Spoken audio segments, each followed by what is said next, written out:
I first met Andy through Edward Wallowich, a photographer. Edward I met in Chicago, and he introduced me to Andy. And then this was early on in the village. Andy introduced me to Salvador Dali, and we would go to like parties at the home of Bobo Rockefeller. Fleur Trujillo was at one of these parties, and she just married one of Andy's friends, and Andy said, well, why did you marry him? She says, because he gave me a beautiful fuck. A few years ago, I started doing the talk shows as the self-proclaimed king of art, claiming that since Andy Warhol and Salvador Dali died, the average person on the street can't name one living artist. So I've decided to step into the throne room of the art world and become king of art. Basically, the book that we're working on now and are trying to finish up so that they can push it out into the Christmas market. The book is called Mickey Mouse, the legend, the evolution, the phenomenon. So we've tried to tell the story of Mickey, his impact on America and the world, people, children, your average Americans, celebrities. Try to show his development, his changes, how people viewed him, famous literary quotes about Mickey. Over the years, I've gotten a lot of publicity doing my king thing. Different magazines and several articles in the New York Times and various TV shows and lots of different things on the king. I also, after one of those parties at the factory, told Andy, he says, gee, what'll we do next? He was always talking about what'll we do next. So I said, well, you're always doing the same thing. Campbell soup, Marilyn Monroe, just change around the colors. A light bulb went off in his mind. A year later, that's what he did for some time. I told him that he owed me a painting that I never collected. In an antique store, we would go to the back of the antique store and we would see an old Coke sign or a pile of chipped Fiestaware. And those are the things that we bought and collected. And nobody wanted them, and they were very cheap then. And now those are the hot shot collectibles of today. And we got them way back then, and that was kind of an occupation that came out of our just hitting the road and being on the road, the open road. And we came back with these, what we called props for the plays that we were doing. So we accumulated a lot of these oddball props, and eventually they formulated themselves into various collections. And we saw a pattern, and one of the patterns, for instance, was the Depression era, or one of the patterns was a cowboy theme in American stuff. And we would then group these things together, and eventually we started doing books about them.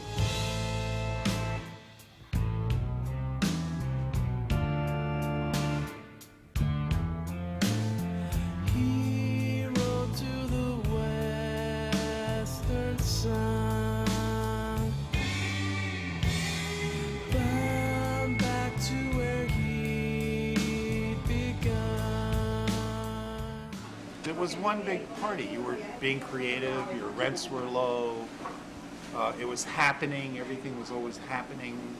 So the village at that time was a really happening place.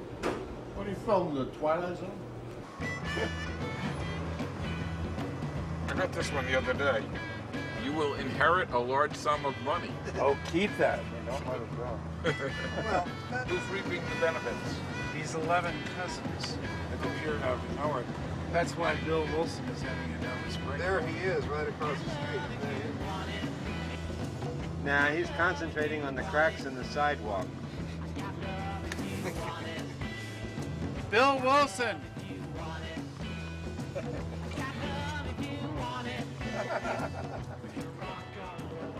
See you later. He is so irrational, that guy.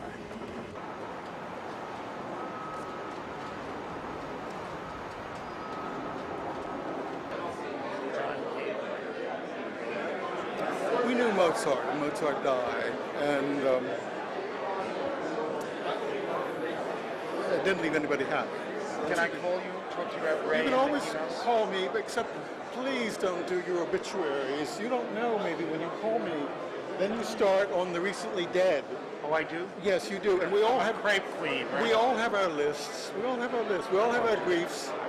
No, I know you mean well, but I've had to lie down after some of those phone calls. Ray and I were good friends. And I don't think that that day was definitely his death date because it was 75 degrees that day. You know, I was working with Ray on a show before he committed suicide and you know, trying to do it for years. And then he finally said yes after years and years. And I just called. And I said, is Ray Johnson there? And he said, Ray Johnson died, but he's doing very well, thank you. He said, there's no art, and I'm not making art anymore. I'm doing some weird film projects, he said, but I'm not making art. You know what he was doing? Film projects. He said he was doing film projects. He was working with a paper camera. He never had a real camera. He said he was going out in parking lots. Exactly. He was going to dumpsters, pulling things out, making them 40 feet long, making these big things, photographing it with a paper camera.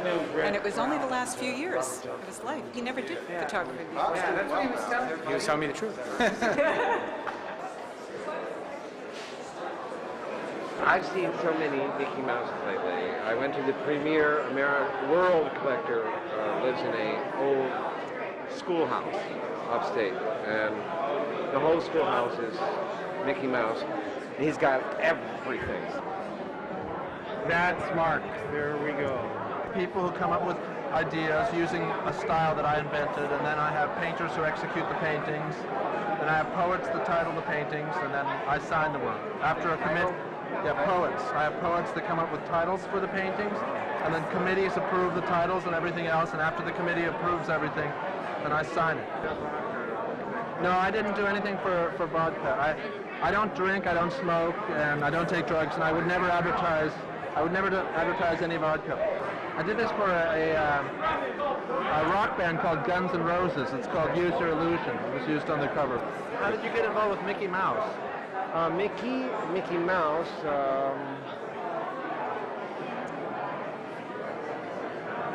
it's hard to say. Somebody gave me a big pig once. A big pig? A Majolica pig. And I said, I ate this pig, so I took it to an antique store and he sold it for $35. And I took the $35 to another store and I bought this little Mickey Mouse toothbrush holder. Is there any Mickey Mouse art here at all?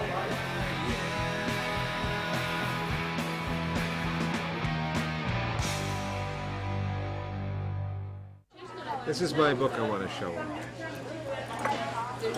This was our first Disney book. This was an Ingersoll watch. This was the pocket watch, and this saved the Waterbury Clock Company of Waterford, Connecticut, from bankruptcy in 1933 when Kay Kamen, who was Disney's chief merchandiser, he came up with the idea. They had all these U.S. Army surplus watches from World War I. They didn't know what to do with them. They were laying around in barrels. He persuaded them to put an image of Mickey Mouse on the watch. Through that, we tell the story of the merchandising king, Kay Kamen. Here's, for instance, a collection of those little bisque figurines, all in a pyramid, that was exhibited at the Bamberger department store in downtown Newark in 1973. Kay Kamen gave away, for instance, these masks. These you would get at a movie theater, a matinee of the Mickey Mouse Club. All the kids would sing Minnie's Yoo-Hoo. They'd sing Minnie's Yoo-Hoo. And then you get one of these masks. And so Kay Kamen was the guy who thought of this, of marketing things for products. And through his ideas, one of which was the Mickey Mouse watch, a lot of companies were saved from bankruptcy in the Depression. He got 50%, which is unheard of today, of Disney's royalties on merchandise. There's Kay Kamen, there's Walt Disney, there's his brother Roy. And this is in front of the little original Mickey Mouse garage in Los Angeles where Mickey Mouse movies were first created. Steamboat Willie was created here. Mickey Mouse, which originally was not drawn by Disney, was drawn by a man named Ubi Iwerks. Now the company is giving him credit, and Disney did not invent Mickey Mouse on a train coming from New York to California. They had all kinds of mids. Anyway, so I'm just going to run through. Here's that doll. This is one of those wooden That's the second Mickey Mouse toy. Goodbye. A little wind-up, Minnie and Mickey on the motorcycle, just sold at auction for $65,000. Made for the English market. This is an example of a Japanese trinket made in the 30s, imported to the United States in bulk. And it's made of celluloid, a very fragile, flammable material that if actually you took this in your hand and crushed it, it would be gone. And so now, because of its fragility and rarity, it's worth upwards of $10,000, this tiny toy. Little Mickey Mouse sweaters and sweatshirts, handkerchiefs, games, called the Mickey Mouse Scatterball game. Pin the tail on Mickey. Here's Mickey at the beach, fun at the beach. You know. These were made by the J. Shine Company of Newark, New Jersey. Mickey at Christmas. There's a Mickey Mouse sled. Mickey at Easter. Mickey at Halloween. Mickey Mouse chocolate. So, Mark Kostabi seemed very nice tonight, don't you think? Yeah, he was okay tonight. You know, it's like he talked to me. One time we went to his apartment, and then for a housewarming, he had this apartment, you know? Yeah. It was like up in the 50s, and it was like, you know, it was like on, the 50-something floor, and it had like floor-to-ceiling windows, and I have this like terrible like fear of height, you know? So I sat in the corner, like facing the corner, like sort of like a dunce or something. And then he told Baird when he saw him next time that I was banned from his apartment for life. You know? So he must be a millionaire, right? I mean, amongst artists. He's probably right at the top of the shit heap, isn't he? I mean, of living artists.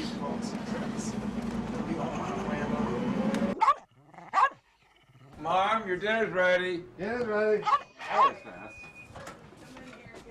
I fixed it for you. Her dinner is ready too. No. Hey, what's that noise? And then we moved right down the block, so we went to that house too when I was 10. I've lived in church most of my life. Irvington. I lived in Irvington. I think I was one of the first ones over the This is bridge. the My cost mother hour. was pregnant. You want to see a bunch of this celebrity art downstairs? Yeah. Okay, go left. This one's David Bowie, Tony Bennett, Donna Summer, Zero Mostel, Miles Davis, Disney Quinn. That's Kurt Vonnegut. Oh, that's good. The Fellini.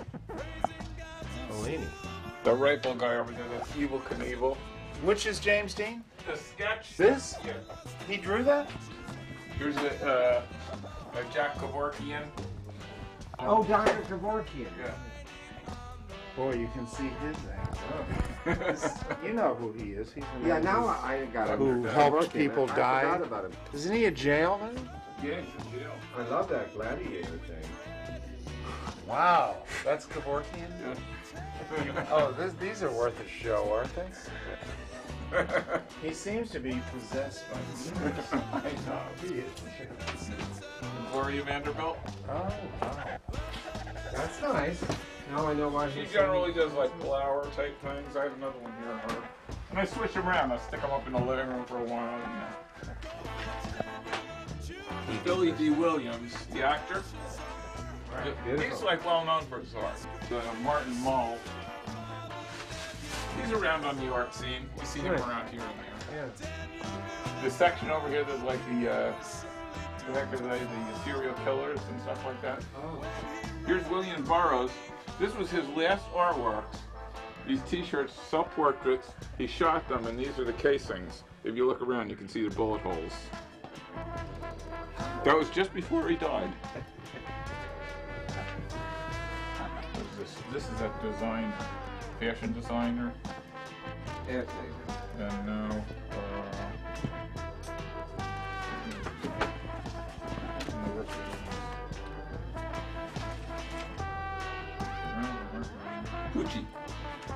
Pucci, the painting chimpanzee, did that. Then we have a Blaze Star self-portrait. And a Jacques Cousteau. And up there, Cesar Romero as the Batman character. He was in Batman for a while. Ferlinghetti. Richie Havens. Oh, that's it. He does a lot of city scenes. He was on that Greenwich Village. Yeah. What kind of city on LSD? I mean, Butch Patrick was Eddie Munster. Self-portrait.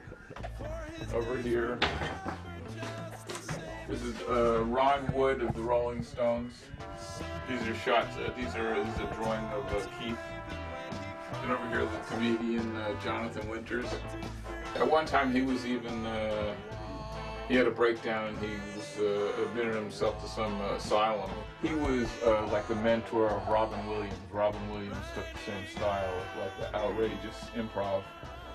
A self-portrait of Vincent Price. We've got a million of them upstairs, but they're all piled up everywhere, you know? Pop culture historians. That's our latest scam. We fooled them again. Tippi Hedren, Birds. Jubal Brown. No, this is the guy that would ingest various colored dyes, go into a museum, and then throw up on paintings. So, you know, and they say, oh, it was an accident. You know, I felt sickly. But it was all blue what came out. Gloria Swanson. This meteor.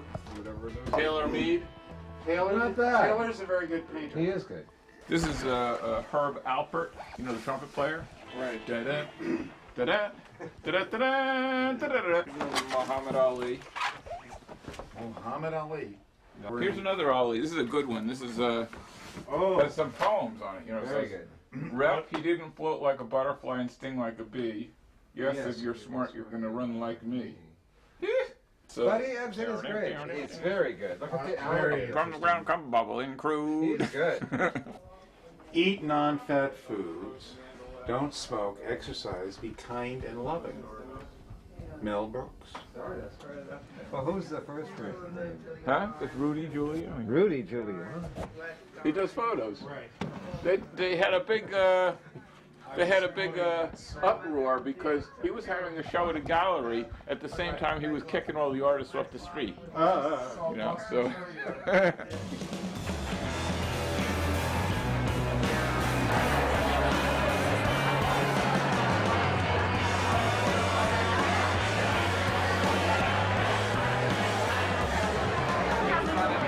This plastic came out in the 60s. I like it. I love it. Yeah. Oh, it was the Gaslight. Walk into the Gaslight Cafe. What year? This had to be about 57. Okay. And reading that night were Jack Kerouac, Allen Ginsberg, Ted Jones. It was very interesting. And Allen was reading Jack Kerouac. Stop fucking me up the ass, Jack Kerouac. And Taylor Mead was reading this poem about the Statue of Liberty. Give me your tired, your poor, and let me blow them. So this was like a revelation for me. Of course, years later I didn't meet Jack Kerouac, but I did meet Allen. I eventually became beat myself. Or existential. We used to go to the cafes and we'd read Sartre's Being and Nothingness. We didn't actually read it, we just carried the book around. Exactly. What? Rent a Beatnik. There were ads in the Village Voice. What? Yeah, you could go to parties and, you know, kind of act weird. We once went, Hoop, to the Flemington Fair. It was a farmer's fair. And there was a hole in the ground. And you paid a quarter to take a look at this girl who was in the hole in the ground who had taken too much LSD. I've done other things with her, not beatnik. Nudnik. We're all born creative, we're all born with love. It's the culture that turns us around and turns us into hideous monsters. Grappling, we want to wind up with a trash heap of success. Developed by a leading clinical urologist and based on a concept that won the Nobel Prize in Medicine, Miramax tablets are for men and women who want to perform better, last longer, and heighten their sensitivity. Parsippany, a diner conference, and diner aficionados from all over the country were there, and there were talks on diner. We gave a talk on diners. There were diner memorabilia, kind of cups and diner dishes you could buy, stuff like that. And we went in the course of the day to over 20 diners. We would pull in, everybody would pour out, we'd go into the diner. You have here your Renaissancean wooden timber and your gravel glued on to the surface. Now let's show them the regular one. The Bob will lead the way. You want to see this, what it was originally? There you go. See, it was just the kind of the real diner. That's what it was originally, and they just decided to destroy it. I mean, you could clean this. It was easy to maintain, streamlined. Yeah, I remember you too. Uh-huh. We went to 15 diners one day. That's where I nearly choked to death on a chicken sandwich. You're right. No. Now the cows and the chickens because of little Minnie Mouse. You.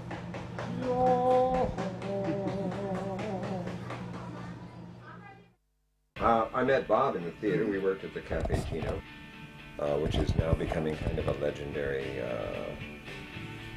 theatrical haven where a lot of unique theatrical talents were born during a certain period in the 60s, where a lot of plays were coming out that were new and different and had never been done before by anybody, including Tennessee, or they were beyond C.Williams and beyond O'Neill and everybody else. They were unique. And the writers that worked at the Cafe Chino included Robert, and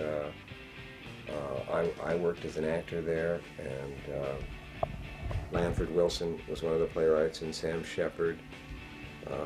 They all did plays there. These were all like short plays because the theater itself was a cafe theater, so they had to have only a play could never be more than an hour because they had to get a new crowd in after each play. So on weekends we had to do the play 3 times, like 8, 10, and midnight. We do a midnight show. When I was doing this play, The Bed, at the Cafe Chino, 2 men in a bed, and it was not really a sexual type thing. It was about a kind of taking drugs and drinking, and kind of both of them having a nervous breakdown at the same time. And one is threatening to jump out of a window and kill himself, and the other one says, well, we're only 2 stories up, you might not make it, this kind of thing. The bed was the entire stage, and it was also like a mental institution feeling, or a jail. There was a clock with no hands in it.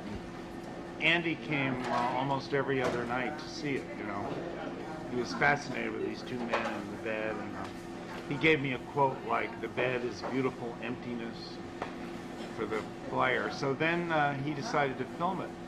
So it was one of his split screen films. Bob Dylan said, after making one of these 15-minute movies, he walked out with one of the Elvis Presley paintings. He said, I think I'll just take this for payment, man. And he walks into the elevator with this Elvis with the gun, that one? And Andy's, the first time I've seen Andy's face turn tomato soup red. I had seen Bob's play The Bed, and then I was hoping he would write a play where I could be in the play. And he did write a play called Moon, which was put on at the Cafe Chino, and it was really very real, and it was about, living in the late 60s, and it was called Moon. It was about, should we go to the moon? And it was all about hope and questions about love and life. I mean, the 60s was an explosion. It was flower power, love-ins, be-ins. We thought we could have a revolution with love. We didn't understand that revolutions were fought with blood and guns until Kent State, when the students were shot, and we knew.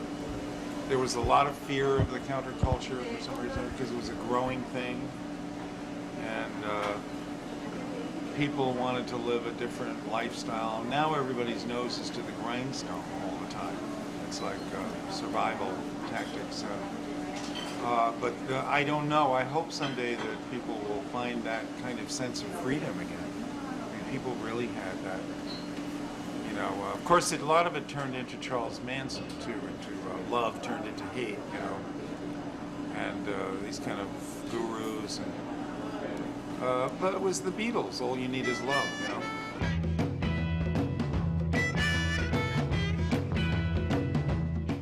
One of my art series is I collect celebrity fingerprints. I would say Allen Ginsberg's fingerprint looks quite unusual. Elvira. Billy name down there too, the flash bulb going off. This is Ed Koch. This was Renee. Remember I Am the Best Artist on West Broadway?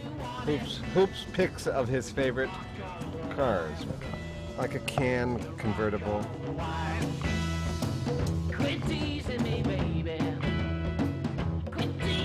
These three-wheeled vehicles.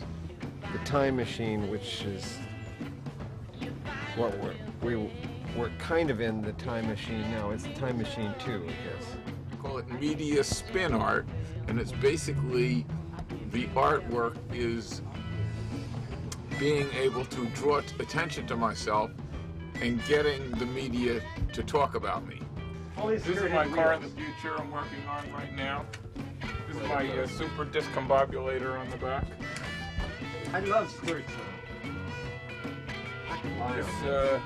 It runs on super compressed brainwaves. I'm not sure what I should do with this one. Like, it's black and white now, and it looks pretty good. Yeah. But, you know, I have this passion to paint things like fluorescent. This is the calendar I was in. I was Mr. September. That's beautiful. I always wanted to be a pinup. That is a great costume you have there. You know, we did this book last year called New Jersey Art of the State. We featured several new artists in it, including Hoop. So it's always fun to come out to New Jersey, have hamburger and eggs, and hang out with the real people. That's what we enjoy. So when has Mike Tyson been in? Recently? Tyson? Yeah, doesn't he come in here? Sometimes come here over there this way. He goes over across the street, yeah. Hangs out there. Does he pick up girls there? He doesn't do that anymore. These places are open all night, so, you know, when we're working on these books sometimes, I'll say in the middle of the night, let's drive over to Jersey and have some eggs, you know.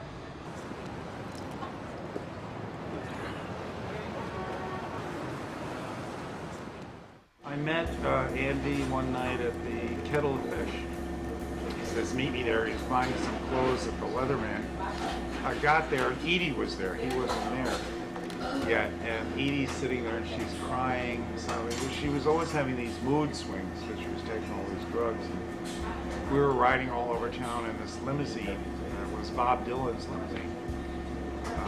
That Bob Dylan's manager wanted to handle her. They were thinking of turning her into a movie star. She was like the girl of the year. She was incredibly beautiful. Anyway, so we met Edie there that night. She said, I can't get close to Andy and all this stuff. She was always had some problem. Anyway, Andy comes in and she shuts up. And a couple of minutes later, Bob Dylan arrives in the limousine. The blonde on blonde curry with the hair. So he comes in and I have a beer. And I was like, I knew right at that moment. I said, I'm really sitting here at this moment and this is history. I'm with Bob Dylan, the girl of the year, Andy Warhol. You know, I was kind of going between the Cafe Chino and the Warhol factory. Andy had all kinds of parties going all the time at the factory. Elizabeth Taylor, Tennessee Williams, Truman Capote would show up at the factory. Andy said, couldn't you write something for Edie, which she kills herself? So I wrote The Death of Lupe Velez after the Kenneth Anger story about Lupe Velez killing herself in Hollywood, Babylon. And she leaves a suicide note. She plans this beautiful suicide on this great bed with tuberoses. She's going to be found dead, and she leaves a note to her lover. I wrote the script for Edie, and they called it Loopy. It's in color. Billy Name is in it. Edie couldn't remember all the lines, so we had to improvise. Freddie Herco took LSD on Cornelia Street in Johnny Dodd's apartment. He put on some music, and he did this ballet leap out the window. And I had passed by just after it happened, like they were sweeping up somebody's brains on the sidewalk. And I said, I think it's probably somebody I know, but I didn't think about it, and I kept on going. I mean, that was the way attitude of the 60s. So Andy wanted to see the exact spot where Freddie had jumped out the window. So I took him there, and he's looking at the window, and he's looking at the sidewalk. And he says, oh, gee, he says, I hope when Edie commits suicide, she'll let us know so we can film it. So that was one of the moments with Andy. People would come, you know, to these parties, and then go home to their little rooms and jump out the window on LSD. That was the times. Also, later I realized I must have been taking some drugs then that I didn't remember, because it turns out that I acted in Dracula Batman with Jack Smith. God, look at all these stuffed animals. It's funny, look at the size of that one. They lowered the ceiling. It originally would have had stained glass. It would have had a jukebox playing 78 or 45 records. You can sort of determine the age of it by the fact that there's a phone booth, and the front area around the kitchen has kind of a 30s feeling about it. It's a one family, or two people own it now, but it was originally a one family, German family. They make their candy in the basement. It is homemade ice cream. The reason it's still here, this place, the hiring practices, they're really from the old days where the girls work at the counter, in the back at the booths. The guys work at the counters. The guys give you the extra stuff in the bottom of your thing in the booths that you're not allowed to give them the extra. So, you know, the rowdy people sit up at the counter, and the nice people sit in the booth. The last of the ice cream parlors. It may not actually be the last, but it seems like it is to us. Where can you get anything for $1.85? Tomato and lettuce sandwich. Normally the girls are not allowed to bring the extra stuff in the tin to the booths. I think this girl is breaking the rules because she likes it and she knows where. That's because I ordered so fast. Right. You know, John and I later on started doing flea markets. We started collecting things. Andy would go to the flea markets. We were buying cookie jars and Coca-Cola signs and stuff like that. You were collecting the artifacts of lost America.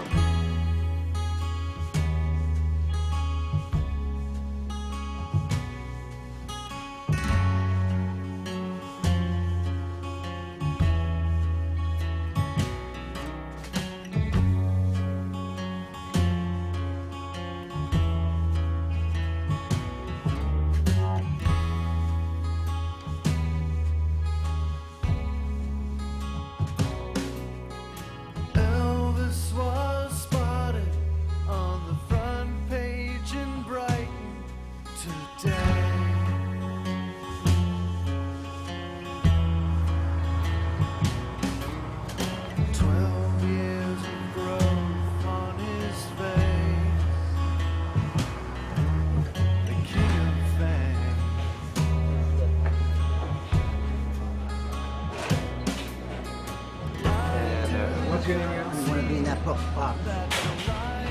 Nighttime box. Would you like your coffee? Yeah, I'd like a coffee and a hot dog. You want a hot? With a toasted bun. All right. You want a coffee? Can you follow a malted milk and an ice cream cone with a hot dog?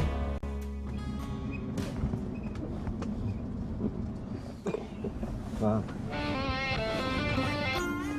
Now what?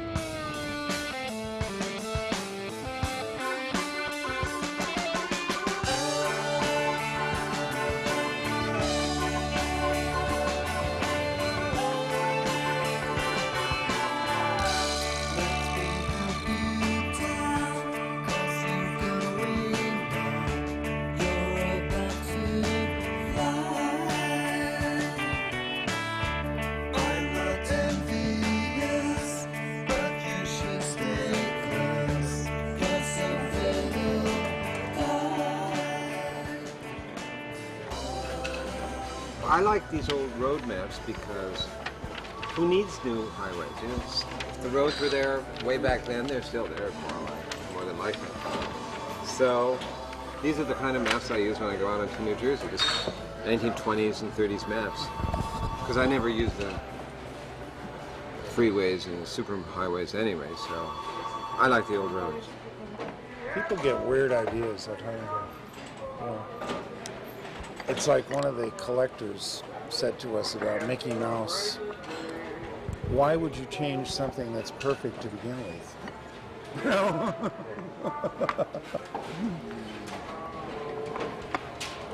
We wrote this book last year. It's called New Jersey, Art of the State, and it's published by Abrams, the prestigious art publishing house. It's a small kind of mini book, mini art book they call it, and they're putting one out on every state in the Union. So this one is New Jersey, and because we did the other book on New Jersey, they thought we would be the correct people to write this one. So we tried to bring our own brand of Jersey recognition to this book, to the formula that they had developed for all of the states. We tried to bring a kind of funky uniqueness that New Jersey has to the formula. And we think we were successful. And of course in this book we have Hoop's, the amazing Kreskin's fingerprint. The Kreskin, of course, is a New Jersey native. The last series I did was the celebrity fingerprints, and I thought, well, how many celebrities did I miss and they died? So I'm doing this celebrity gravestones. This summer I'm going to go around to celebrity gravestones. Featured here, again, another piece of Hoop's artwork. Hoop, you're all over this book. He's, this is like some strange Hoop golf cart. Is that what it's called, Hoop? Yeah. Hoop golf cart. And that's in the Montclair Art Museum. And anyway, so this book, and then here's a whole list of famous New Jersey people, including Meryl Streep and just about anybody else you want to mention came from New Jersey, including Dorothy Parker. And if they didn't come from New Jersey, they went to New Jersey to die, or go to a diner.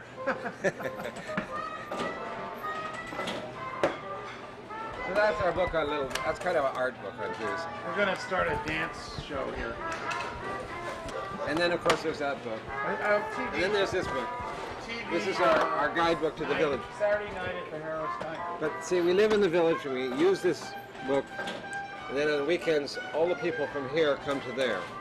So we, who live there, go here.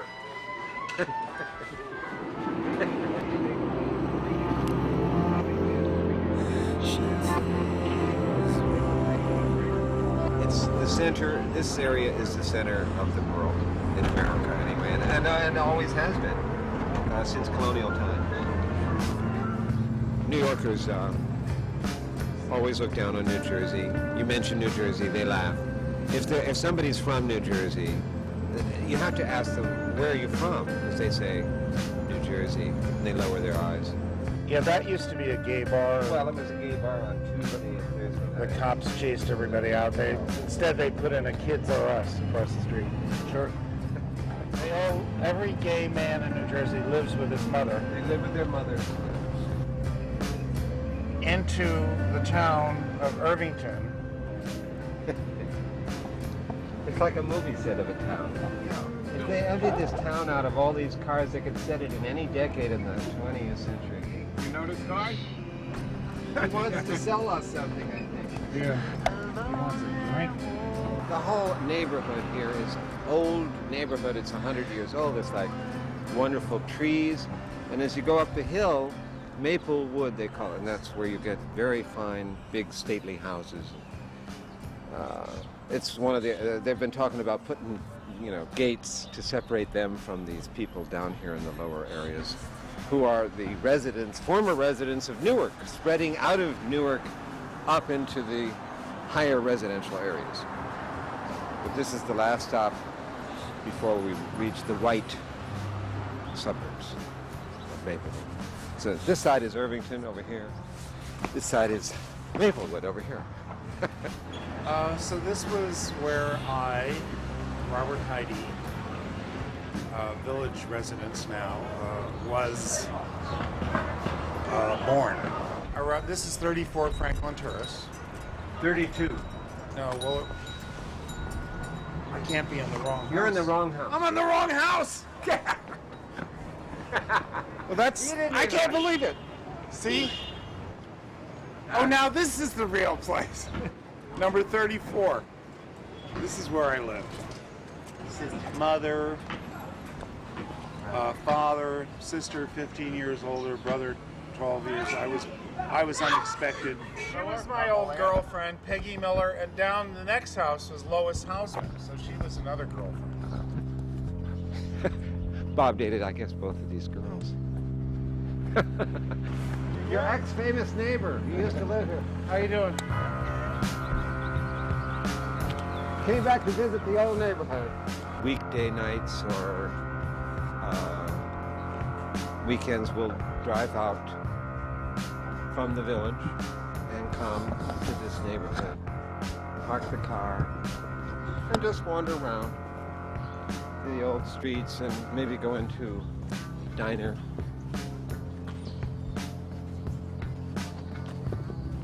And, you know, see the changes. At one point you might think a place like this is something to flee from, and the whites fled, but it's not something to flee from. It's something to flee to. It's great here. Wonderful trees and houses, community life. Of course, it's all centered around the liquor store. And the drug trade, of course, and stolen cars. This town is number 2 in stolen cars in America.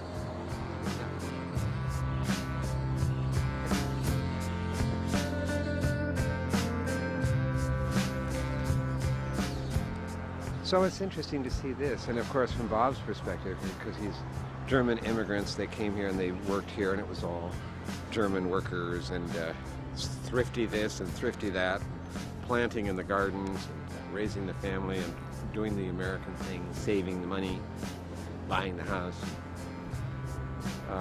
And then they all left and everybody ran away, and then some more people came in, and now it's different mix. But it's the same old neighborhood. You look at these houses down here and they haven't changed at all.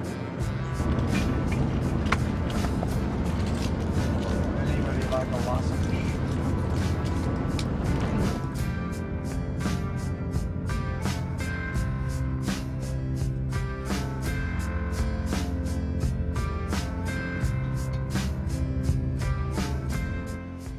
I mean, a lot of times we've done these books, and then a year later, suddenly you're on this promotional thing, or you're even promoting it 3 years later or 5 years later. And it's kind of like a memory image, and sometimes you look back and wonder what it is that you did and that kind of thing. But it's something that it's a journey that you've taken.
baby, it's from home.